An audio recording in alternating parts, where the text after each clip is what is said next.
Eu vou falar hoje sobre o Piquenique na Estrada, esse romance aqui dos irmãos Arkady e Boris Strugatsky. São dois autores russos, soviéticos. Esse livro daqui é um clássico da ficção científica.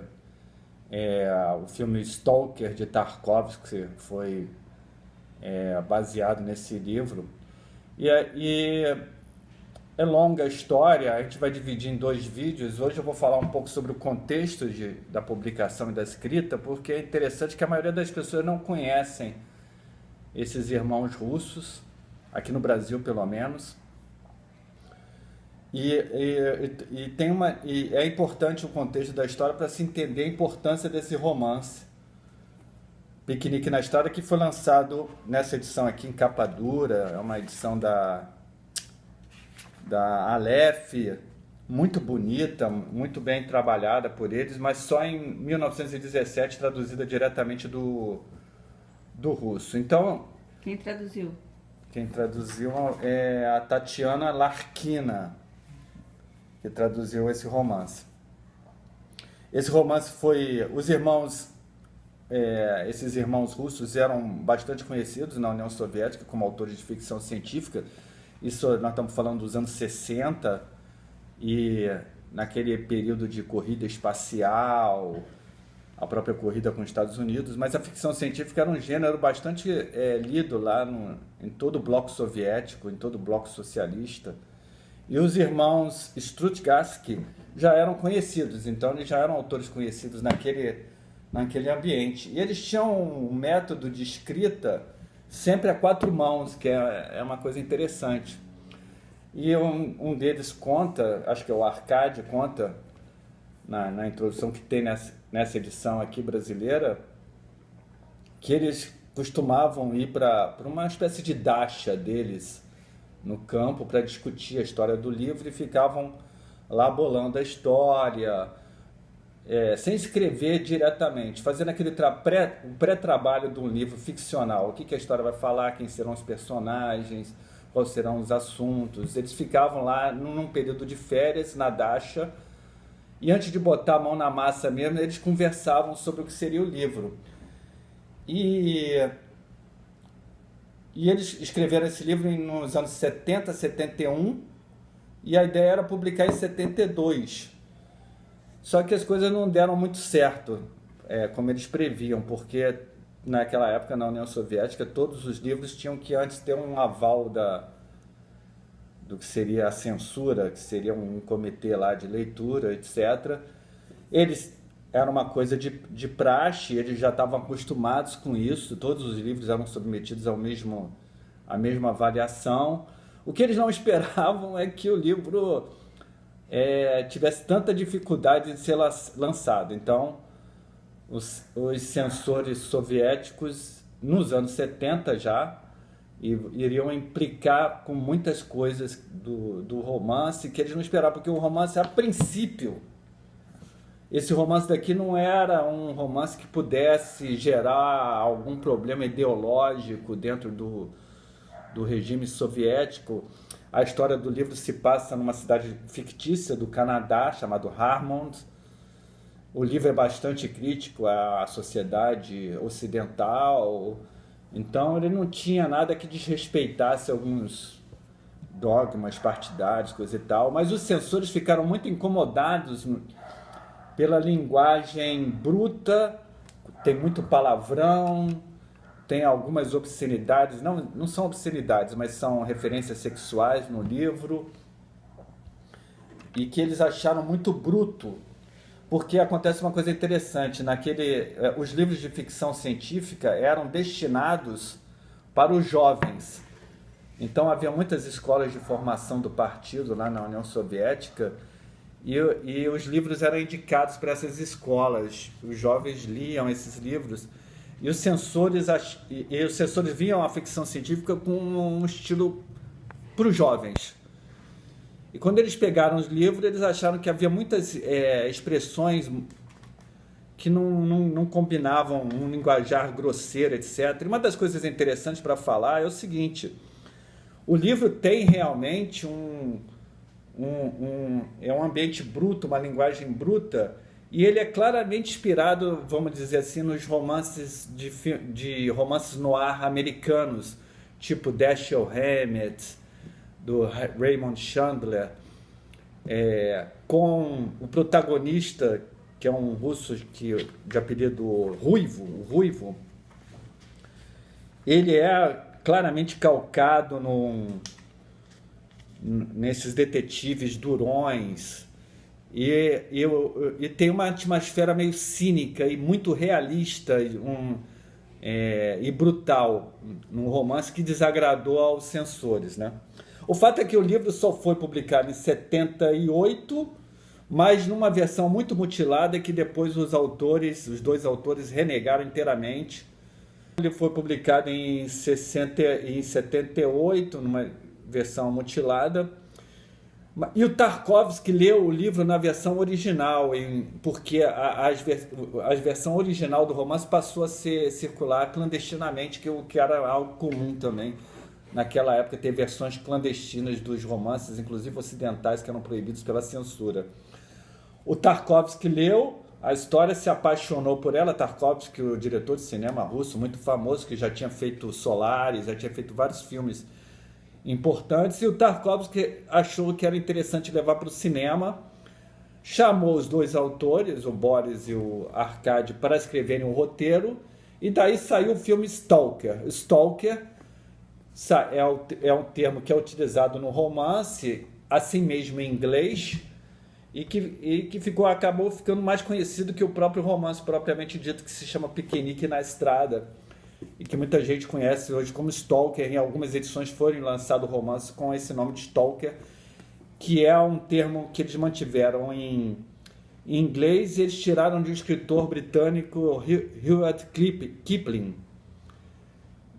do final do século XIX, início do século XX, de um romance dele que eles gostavam muito, os dois autores russos.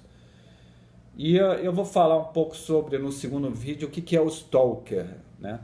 Que aí a gente já entra na história. A verdade é que Tarkovsky levou o romance pro cinema em 1980, e o filme ficou mais conhecido do que o próprio livro, cuja edição final só foi lançada no final dos anos 80, já na edição sem os cortes da censura e sem aquilo que havia ficado de fora da versão original, já no período da Glasnost.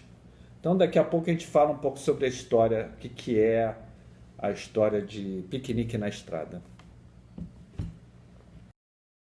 Então vamos falar um pouco sobre a história de Piquenique na Estrada, né? De Arkady e Boris Strugatsky, que se passa numa cidade ficcional chamada Harmond, uma cidade no Canadá, e é uma das 6 localidades do mundo que ficam ao lado de uma zona. Então, essa questão da zona é uma região que supostamente recebeu uma civilização alienígena que veio à Terra de uma maneira imperceptível ou inobservável. Na verdade, ela não fez nenhum contato, esteve em algumas regiões e foram embora, e não se sabe por que vieram e nem por que foram embora.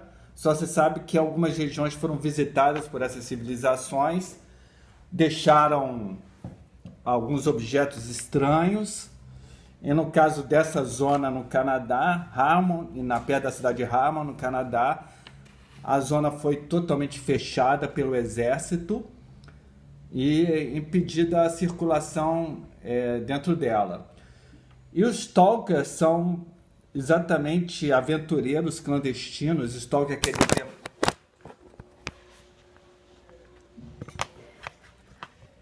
Stalker quer dizer... Vai lá. Guia, quer dizer, aquele é o guia, né? Stalker é aquele que conhece os caminhos, Volta um pouquinho, desculpe, volta um pouquinho, você estava falando mesmo? Eu estava falando sobre que a história se passa numa cidade do Canadá chamada Hammond, e que é ao lado de uma zona que é exatamente uma região onde supostamente uma civilização extraterrestre esteve durante um curtíssimo período de tempo e foi embora sem fazer contato. Ninguém sabe por que vieram, ninguém sabe por que foram embora, mas deixaram os objetos e na zona a zona ficou marcada por algumas características estranhas que acontecem e perigosas também, mudanças gravitacionais, acidentes com situações inusitadas. E, portanto, essas zonas foram isoladas pelo exército e ninguém entra nelas, a não ser justamente esses stalkers. Os stalkers são guias, são personagens que sabem as entradas e os caminhos para conhecer a zona. E o protagonista da história, o ruivo, que se chama Schuart, que é um russo e que mora no Canadá e que está lá, Hendrik Schuart, também chamado de Ruivo, apelidado, que é um personagem que trabalha, no início da história, trabalha num laboratório, tem um laboratório científico que faz pesquisas sobre a zona, que são os únicos autorizados a pesquisar os objetos deixados pelos alienígenas, muitos objetos estranhos, e que não podem ser removidos. No entanto, justamente o que fazem os stalkers é entrar clandestinamente, pegar um objeto e vender no mercado negro. Por isso, eles são perseguidos pela polícia e também pelo exército. E se você for pego numa atividade clandestina, você vai passar alguns anos na prisão. Então é uma atividade muito arriscada. E esse personagem ele guia alguns cientistas que não podem entrar, e eles entram e eles sabem exatamente onde dá para passar, onde não dá para passar. E eles vão levando os objetos. Esses objetos são estranhos, são objetos que têm comportamentos estranhíssimos. Os cientistas, de um lado, estudam as propriedades desses objetos e, por outro lado, os stalkers estão interessados em vender no mercado negro, e o que é uma atividade proibida. Então, é uma coisa meio entre o legal e o ilegal, por isso os stalkers são algo entre o lícito e o ilícito. O protagonista começa a trabalhar no laboratório, mas como ele é pego traficando objetos, ele sai do laboratório e é preso durante um tempo e depois volta à atividade clandestina. E ele é como se fosse um daqueles detetives dos anos 40, dos romances do Dashiell Hammett, um cara durão, um cara que tem uma visão muito negativa da vida, cética, cínica em alguns momentos. E ele tem uma filha com uma mulher que tem problemas. Muita gente em Harmont nasce com problemas de formação, de má formação. No caso, a filha dele é paranormal e tem poderes e estranhos, e é esquizofrênica, tem um grau alto de esquizofrenia, uma menina ainda. E ele é muito angustiado em ajudar, ele chama de monstrinho a filha dele. Isso tem a ver com a história, é legal acompanhar isso. E a zona é a questão do livro é o que é a zona e o que vieram fazer essa civilização extraterrestre aqui na Terra, né? E o título do romance vem da ideia que, na verdade, essa civilização veio aqui, fez um piquenique e foi embora, e os humanos e o planeta Terra não significavam nada para ele, e o que eles deixaram ali na zona era simplesmente o lixo, era o material. Fizeram um piquenique e deixaram o material do piquenique jogado fora, e a Terra não é nada mais do que um depósito, um lugar de lixo desses extraterrestres.